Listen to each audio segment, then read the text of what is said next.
Fala pessoal, tudo bem com vocês? O São Paulo precisa rodar o elenco, mas se complica no Brasileiro. Perdeu mais uma, dessa vez para o Atlético Paranaense na Arena da Baixada, teve lances polêmicos, a gente vai falar sobre o jogo, teve muitos erros também, e a semana é decisiva na Sul-Americana e também para reforços. Chega mais, eu sou o Chico Garcia, inscreva-se no canal e vamos juntos!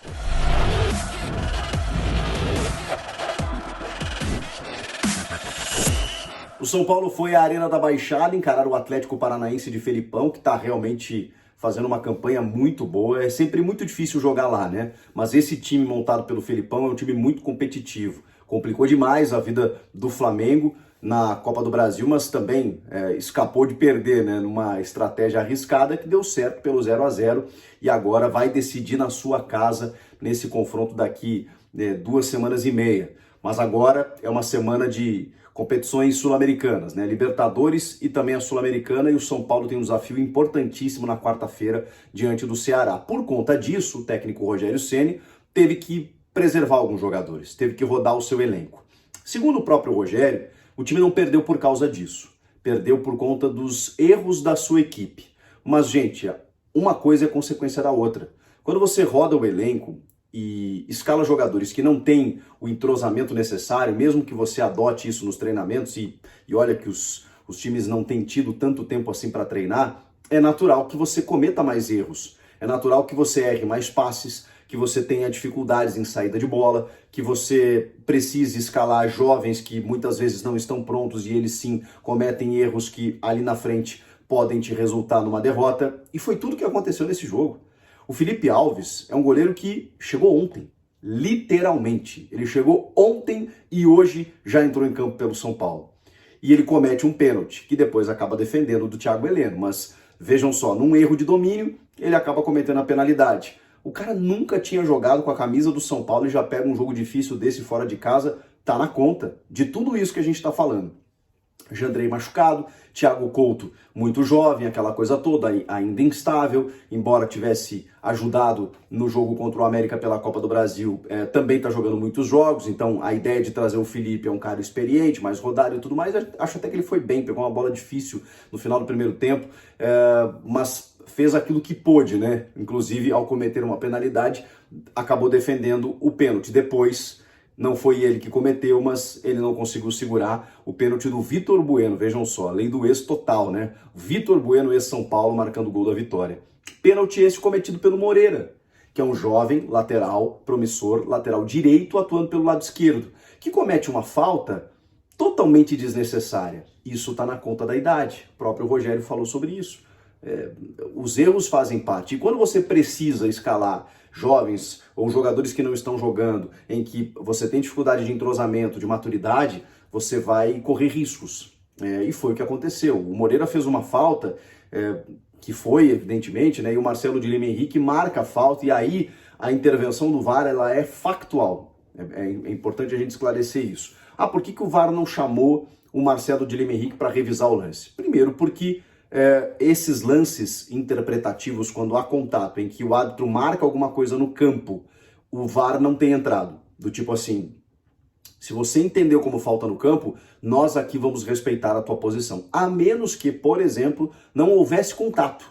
Se não houvesse o contato, o VAR ia dizer, Marcelo, vem cá ver que o jogador não toca no adversário. Você marcou uma falta, ou seja, é impossível haver uma falta se não há o toque. Como há o contato, é sempre um lance subjetivo. E o Marcelo marcou a falta. E aí, por que o VAR simplesmente comunica o Marcelo de Lima Henrique?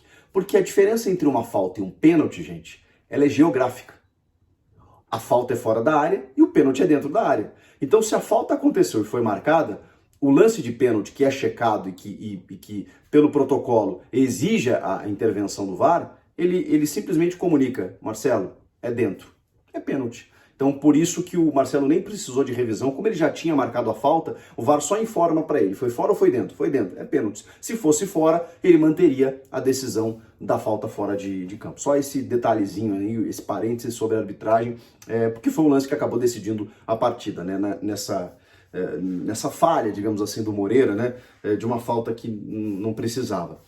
Como é que o Rogério Ceni escalou esse time? Felipe Alves no gol, aí ele fez a sua linha de 3, né? Com o Miranda, que realmente tá tendo uma sequência ali, porque ele preservou o Léo durante 45 minutos, porque aí o Luizão se queixou de dor, o Léo já teve que entrar no segundo tempo.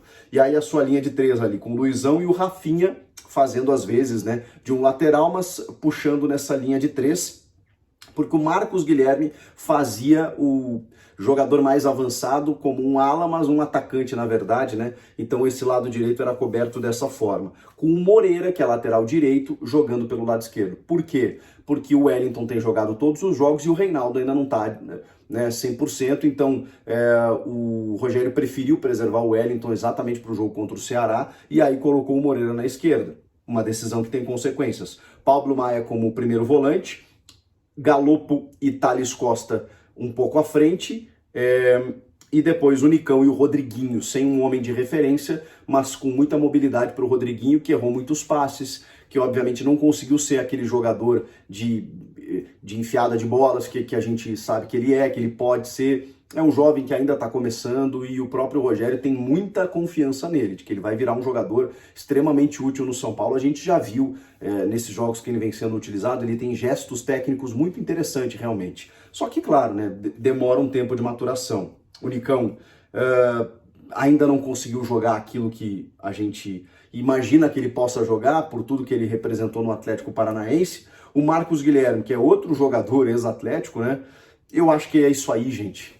O Marcos Guilherme, eu não sei qual a expectativa que a torcida do São Paulo tem, mas por acompanhar esse jogador no próprio São Paulo, no Santos, no Inter, em todos os times que ele passa, ele é um cara que às vezes o técnico gosta porque ele tem uma certa disciplina tática, volta e meia ele faz um gol de fora da área, numa finalização e tudo mais, tem muita velocidade, mas pouco entrega em termos de efetividade.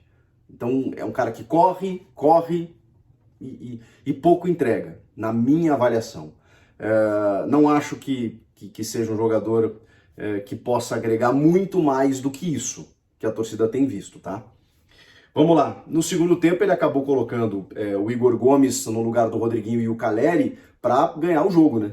O Ceni falou sobre isso. Eu tentei ganhar o jogo no segundo tempo, e aí acabou sofrendo o gol, inclusive, mas com esses jogadores, obviamente, o São Paulo conseguiu chegar um pouquinho mais. O Igor Gomes no meio, o próprio Nestor também, o Léo, que já tinha entrado, o Luciano, para você dar um pouco mais de corpo, né? Era um jogo em que o Rogério não pretendia usar esses titulares, mas aí dentro da necessidade você acaba usando. Por que da necessidade? Porque depois do resultado de 1-0 para o Atlético Paranaense, o São Paulo ficou na 10ª colocação.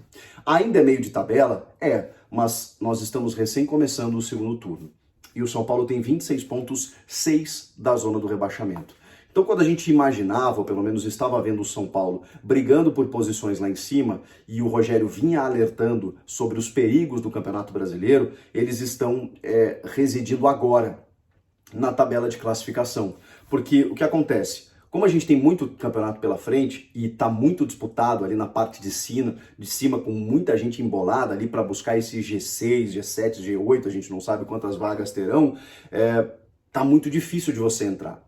E o São Paulo é um dos poucos times que está vivo em todas as competições. Então você vai sofrer por preservar jogadores e acabar perdendo muitas vezes pontos importantes no Brasileiro, que trata-se de um campeonato perigoso. Então quando você tem 26 pontos e você sabe que a sua margem para você escapar do rebaixamento é 45, eu entendo a preocupação do Rogério. Não acho que o São Paulo corra riscos nesse momento de ser rebaixado, não é isso que eu estou dizendo. Mas eu entendo a preocupação de que, mais uma vez, pela dificuldade, muitas vezes por ter que prestar atenção em outras competições, você sofra na sua principal liga.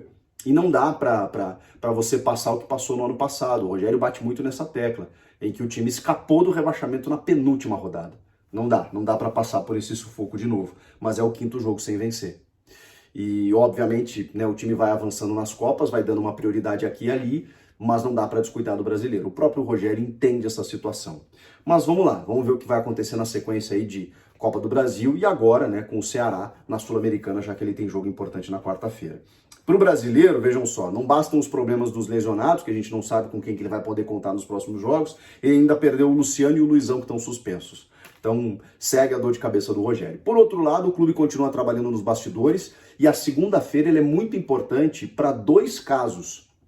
Nahuel Bustos e Nahuel Ferrarese. Vejam só, os dois têm o mesmo nome.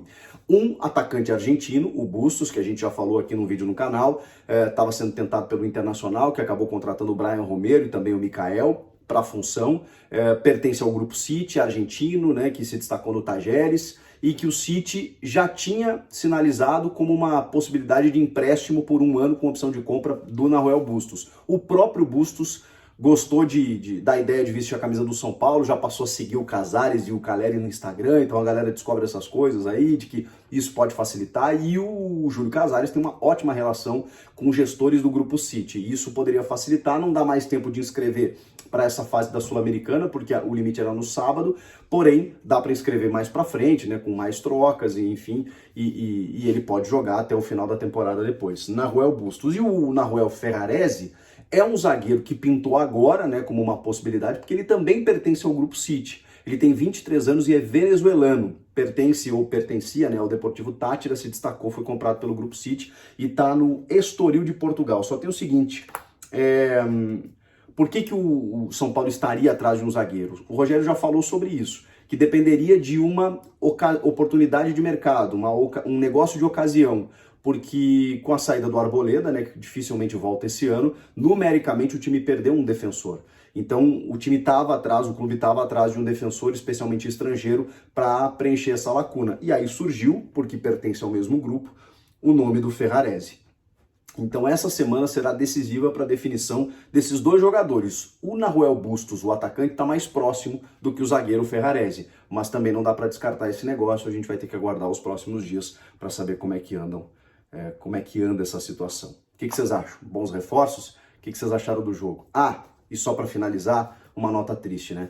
Mais um episódio racista na Arena da Baixada, obviamente sem generalizar a torcida do Atlético Paranaense, mas é mais um episódio que acontece lá e que o Furacão vai ter que tomar suas medidas. A gente espera que sim, além da justiça desportiva, evidentemente, talvez até a justiça comum, a CBF, alguma coisa precisa ser feita. O São Paulo já emitiu uma nota de repúdio, lamentando essa situação. O funcionário do clube sofreu, além de vídeos aí espalhados de pessoas imitando macaco para a torcida do São Paulo.